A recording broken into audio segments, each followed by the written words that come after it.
एक गीत को गाएंगे प्रभु की स्तुति में, वो तेरी स्तुति और आराधना। वो तेरी स्तुति और आराधना करता हूँ मैं तुझसे ये प्रार्थना। वो तेरी स्तुति और आराधना करता हूँ मैं तुझसे ये प्रार्थना। महिमा से अपनी तो इस जगह को भर, जो भी तू चाहे तू यहाँ पे कर। हालेलुया हालेलुया हालेलुया ओ hallelujah hallelujah hallelujah.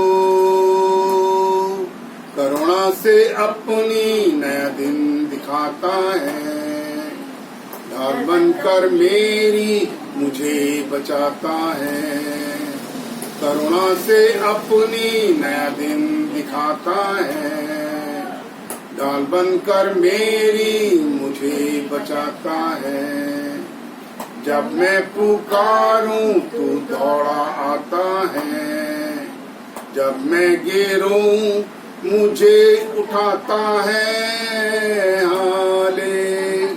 Hallelujah hallelujah hallelujah ओ हालेलुया हालेलुया हालेलुया। सारे जहां में तुझसा कोई नहीं, तुझको छोड़ कोई प्रभु है ही नहीं। सारे जहां में तुझसा कोई नहीं, तुझको छोड़ कोई प्रभु है ही नहीं। घुटने में टेकूं बस तेरे सामने, तू है मेरा प्रभु तू मेरा पिता। हालेलुया हालेलुया हालेलुया ओ हालेलुया हालेलुया हालेलुया। इससे पहले कि हम परमेश्वर के वचन में जाएं, एक बार फिर अपनी आंखों को बंद करें और प्रेम मांगें। अनुग्रहकारी महान दयालु जीवते परमेश्वर, एक बार फिर तेरे कलवरी के क्रूस के नीचे आते हैं और पिता अपने आप को जीवता और भावता हुआ करके तुझको चढ़ाते हैं।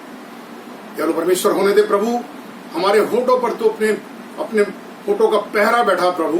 दयालु परमेश्वर तू संयम हम में होकर अपनी वाणी को दे, और इसके लिए प्रभु दयालु परमेश्वर प्रभु अपनी आत्मा प्राण देह को, विचारों कल्पनाओं को, मन को, मस्तिष्क को, ज्ञान को, बुद्धि को, सोच को, समझ को, इच्छाओं को, भावनाओं को, जो कुछ तूने मुझे दिया मैं अपना सब कुछ मसीह यीशु के नाम से पिता पुत्र पवित्र आत्मा के हाथों में परमेश्वर के धर्म के तेरा उंगली सौंप देता हूँ।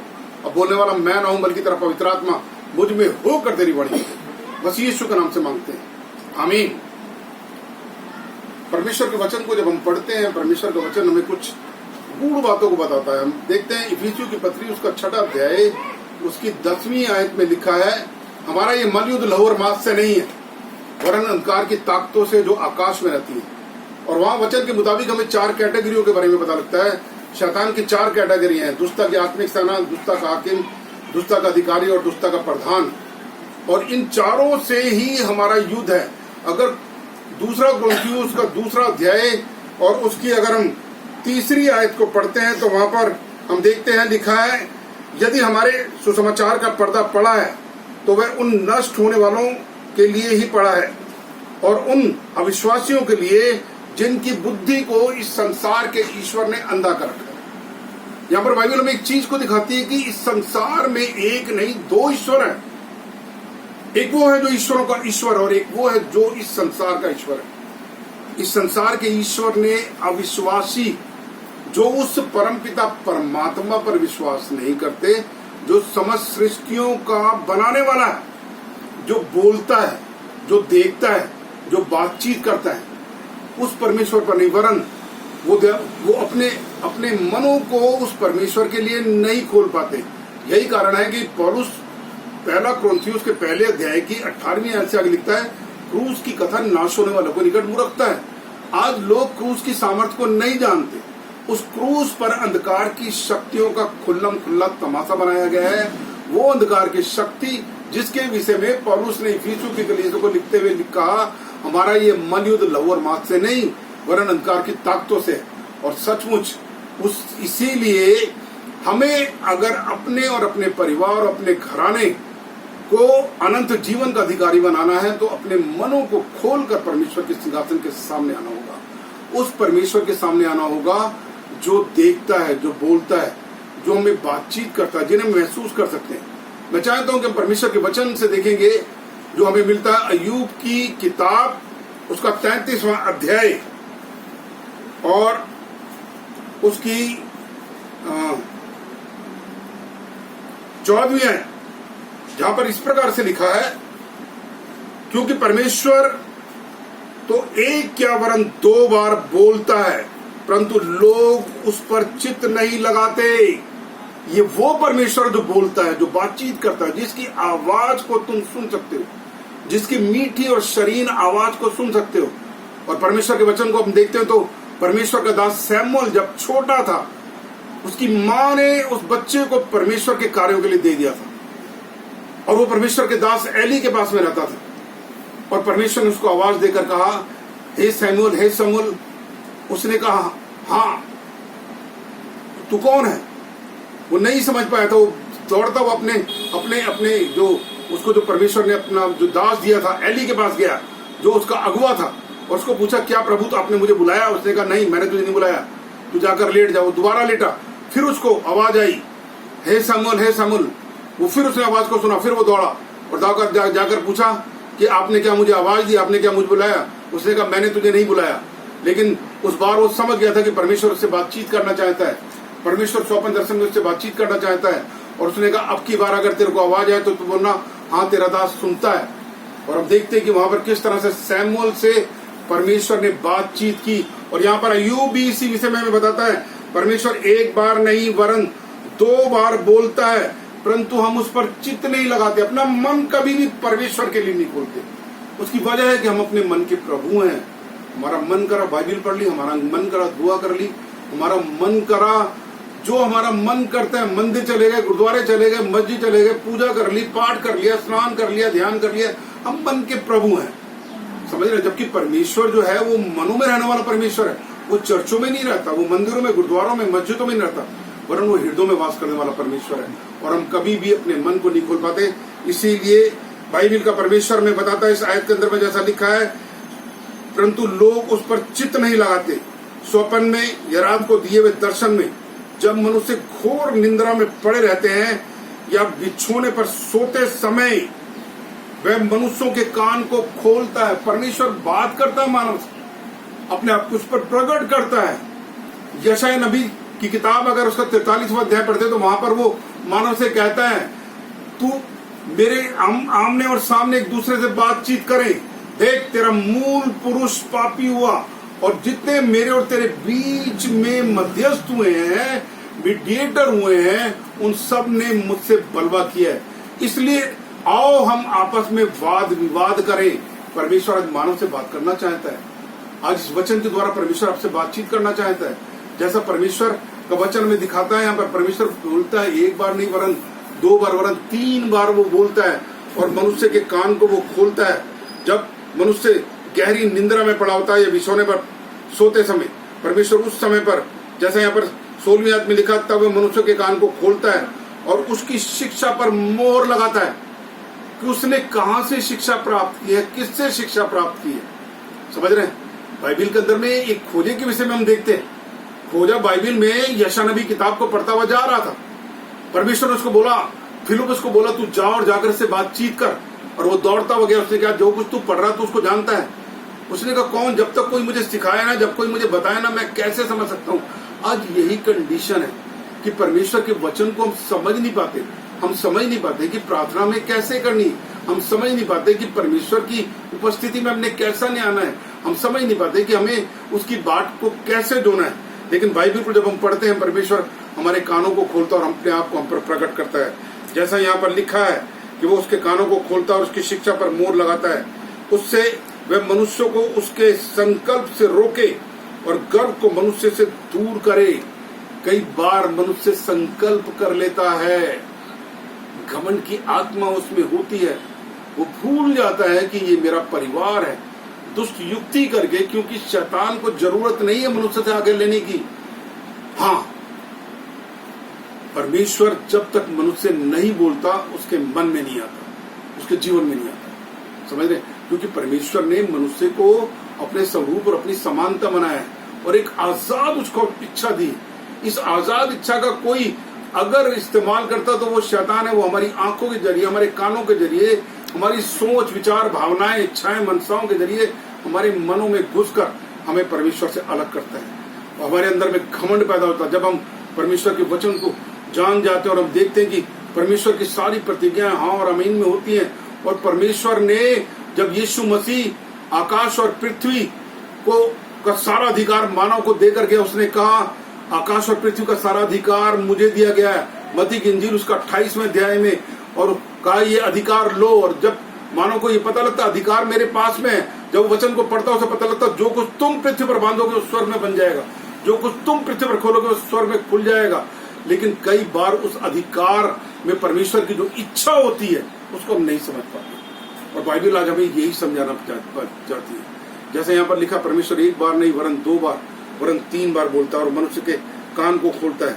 इसीलिए जैसा 7वीं आयत में हम पढ़ते हैं, 7वीं आयत जिसमें लिखा है, जिससे वह मनुष्य को उसके संकल्प से रोके और गर्व को मनुष्य से दूर करे, वह उसके प्राण को गड्ढे से बचाता है और उसके जीवन को तलवार की मार से बचाता है। मनुष्य की ताड़ना भी होती है और वह अपने बिछोने पर पड़ा पड़ा तड़फता है और उसकी हड्डी हड्डी में लगातार झगड़ा होता है, यहाँ तक कि उसका प्राण रोटी से और उसका मन स्वादिष्ट भोजन से घृणा करने लगता है।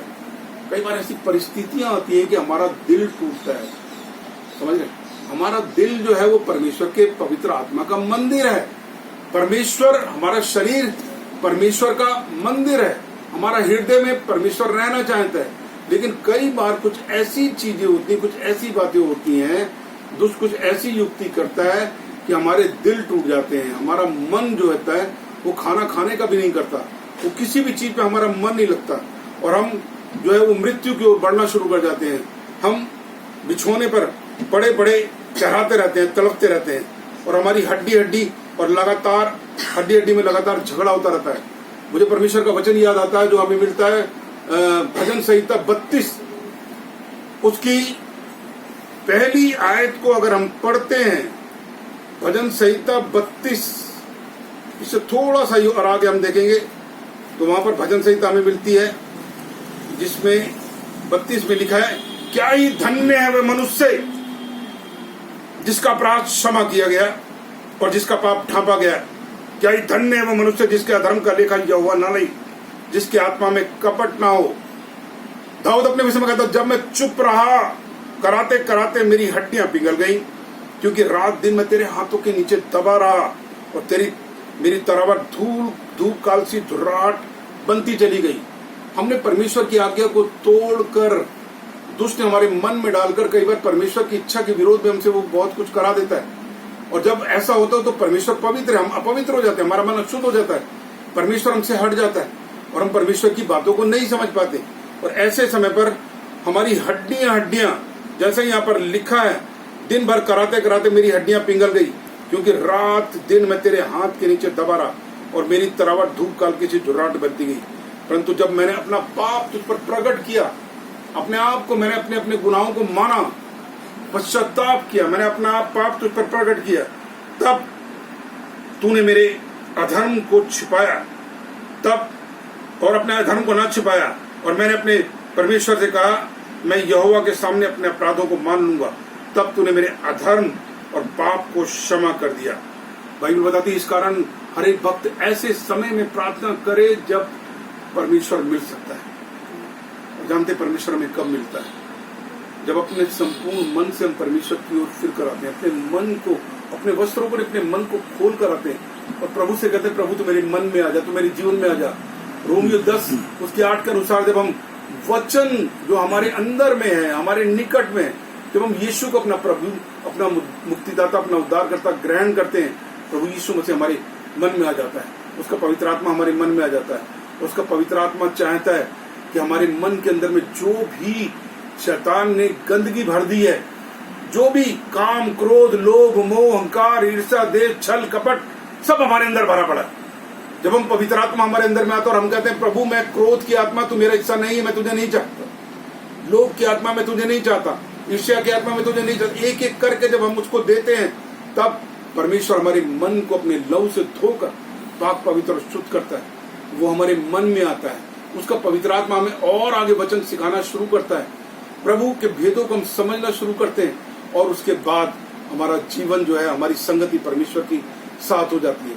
फिर हमारा मन परमेश्वर के वचन में भी लगता है, दुआ करने में लगता है, उसकी संगति करने में भी लगता है, और परमेश्वर अपने वचन के द्वारा हमसे बातचीत भी करता है। यही बात हम देखते हैं भजन संहिता में दाऊद हमें समझाना चाहता था, पौलुस पत्रियों में समझाना चाहता है, और यहाँ पर हम देखते हैं अय्यूब के बारे में। अय्यूब भी इस विषय में बातचीत करते हुए हमें बताता है और कहता है उसके प्राण को वो गड्ढे से बचाता है, उसके जीवन को तलवार की मार से बचाता है। समझ रहे हैं, मनुष्यों की ताड़ना भी होती है और वो अपने बिछौने पर पड़ा पड़ा तड़पता रहता है और कई बार उसका मांस ऐसा सूख जाता है कि उसकी हड्डियां देखने लगती हैं, दिखाई देने लगती हैं। जैसा यहाँ पर अय्यूब की किताब 33वां अध्याय उसकी 21वें आयत में लिखा है, उसका मांस ऐसा सूख जाता है कि दिखाई नहीं देता, और उसकी हड्डियां जो पहले दिखाई नहीं देती थी निकल आती हैं। तब वह कब्र के निकट पहुंचता है, मृत्यु चक्र में फंस जाता है, अभिलाषाएं बढ़ जाती हैं, गर्भवती होती, पाप को जन्म देती, पाप उसको मृत्यु के चक्र तक ले आता है, वो मृत्यु कब्र के निकट पहुंच जाता है और उसका जीवन नष्ट करने वाले के वश में पड़ जाता है, जिसके विषय में अभी हमने पढ़ा था। इस संसार के ईश्वर ने अविश्वासियों की बुद्धि को अंधा कर रखा है, उस दुष्ट के हाथों में पड़ जाता है। बाइबिल इसके विषय में बताती 23वें आयत में, यदि उसके लिए कोई बिचवई स्वर्गदूत, कोई ऐसा मध्यस्थ, ऐसा मीडिएटर, ऐसा परमेश्वर का दास मिल जाए जो उसकी ओर से प्रार्थना करे, उसके अधर्म पापों को वो सव्यम उसके लिए प्रार्थना करे और पिता से कहे हे पिता तू से माफ कर दे, हे पिता से माफ कर दे, लहू और मां से मिट्टी और खाक है, तूने से सर्जा, तूने से रचा बना, तूने से बनाया, ये नहीं जानता, इसे जो भी गलती हुई तो उसको माफ कर दे। अगर वो उसकी ओर से प्रार्थना करता, क्योंकि बाइबिल कहती है धर्मी जन की प्रार्थना सुनी जाती है, और धर्मी जन वो है जिसको जो वचन के मुताबिक अपने आप को जीवता और भावता हुआ करके चलता है। जैसा रोमियो 10 उसकी 9वीं और 10वीं आयत में लिखा है, जो मन से ही विश्वास करता है कि मेरे से जो भी गलती, गुनाह, पाप, अपराध हुआ मुझसे, मेरे माँ बापों से, मेरे बाप दादाओं से, मेरे पुरखाओं से, उस सब की कीमत को मेरे प्रभु ने अदा किया। अब किसी भी अंधकार की शक्ति का मुझ पर कोई अधिकार नहीं। अब मैं पूर्णतः अपने परमेश्वर में रहता हूँ, मेरा परमेश्वर मुझ में रहता है। जब वो इस तरह से अपने मन को खोलता है, और यही चीज बाइबिल हमें समझाना चाहती है। बाइबिल भेद भरी पुस्तक है, इसमें बहुत गूढ़ भेद है। इसको समझने के लिए हमें परमेश्वर की संगति में रहना होगा। और मेरे अजीजों, ये आज का जो दिन है, ये विश्राम दिन, हम इसको अशुद्ध न करें, वरन इस दिन में परमेश्वर के साथ संगति करें। इसी प्रकार अपने मन को खोलें और परमेश्वर में थोड़ा थोड़ा करके हमसे बातचीत करके हमें धीरे धीरे करके बदलता चला जाएगा। परमेश्वर हमारे वचन पढ़े जाने पर आशीष दे।